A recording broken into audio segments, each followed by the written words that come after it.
course, we're dealing with that first alert weather day right now. Heavy rain we've been talking about for days. Yeah, it's here. We got a little wind, and those temperatures also a big weather headline. We talked about it feeling more like late March. Yeah. We've actually been able to achieve a kind of a more obscure record when it comes to high temperatures. The lowest high temperature for the date here, May 22nd. The existing record for the Hartford area over 100 years old, dating back to 1909. So far, we have tied that with a high temperature at Bradley at 49. Meanwhile, Bridgeport breaking that prior record more recently from 2005 with a high temperature so far of 51. So the wind is still with us. The rain is still with us. You can see a lot of rain across, say, the eastern half of the state. We have Bill from Mystic saying the Mystic River there is basically up to the bottom of the docks. 2.5 inches of rain in southeastern Connecticut there again in Mystic.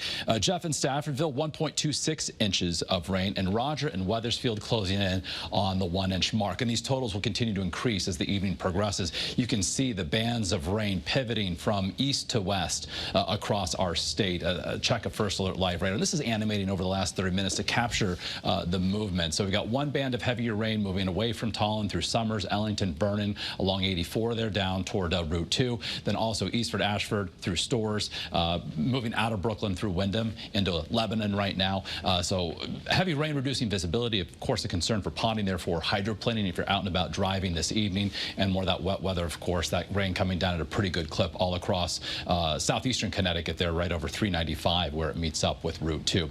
So this nor'easter slowly going to be exiting on this first alert weather day. So as it moves away, the wind is going to become less intense and the rain will be also decreasing in intensity and coverage. So feeling like late March for now, but that is going to be changing by Memorial Day Monday. We're back closer to average for this time of year under a brighter sky. But between now and then, the process to get to that brighter, warmer weather is gradual. So right now, where I can view from Waterbury, 46 degrees, a north-northeast wind sustained at 15, 47 looking live from New London. Certainly a wet go of it all day long, all across our state. We are down several degrees, of course, compared to this time yesterday. We've got mid-40s inland, upper 40s, low 50s along the 95 corridor. You can see that northeasterly wind.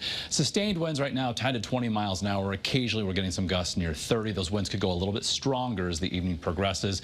And hour by hour, notice how temperatures start to drop a bit more as we head through the overnight hours. So the wider view here showing more rain off to our west. We've got this upper level low pivoting through the eastern Great Lakes until that moves through and helps to scoot away this nor'easter here. You can see moving into southeastern parts of New England right now. That's going to be lifting northward again later tonight, so conditions eventually improving. So once this area of low pressure passes by, it will take again a little time to see some improvement. So First Alert Futurecast showing the rain tapering to scattered showers before really wrapping up as we head toward daybreak tomorrow. For our Friday, we're going to see an abundance of cloud cover, maybe some isolated showers, nothing like today. Temps tomorrow milder compared to today by nearly 10 degrees, but still well below average. Mid and upper 50s inland, 55 to 60 along the 95 corridor. So again, this area of low pressure lifts away and doing so slowly. So even as we head through our Saturday, we'll likely see mostly cloudy conditions, a low-end chance for a shower, by no means a washout. And as, of course, we start to dry out, those tree pollen levels will start to rise. So on our First Alert 7-day forecast, lower 60s on Saturday, breezy as well. Breezy Sunday, mostly cloudy, upper 60s inland, near 70 along the shoreline. And then there's Memorial Day Monday, mostly sunny, milder, mid-70s inland, low 70s at the shoreline. Even warmer weather for Tuesday of next week. Yesterday, we were thinking some showers possible late Tuesday into Wednesday. Looks like less of a possibility now, and then perhaps even closing in on the 80-degree mark by Thursday of next week away from Long Island Sound.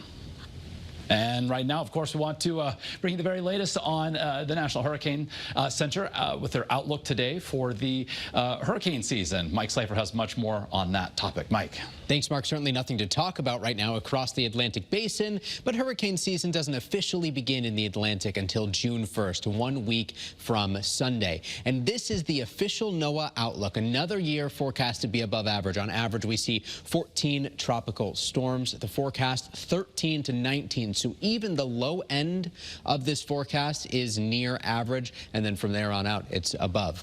6 to 10 of those are expected to become hurricanes. In a typical season, we see 7 of those, so that means wind speeds up to 74 miles an hour and above. 3 to 5 major hurricanes are forecast, and in a typical season, we see 3.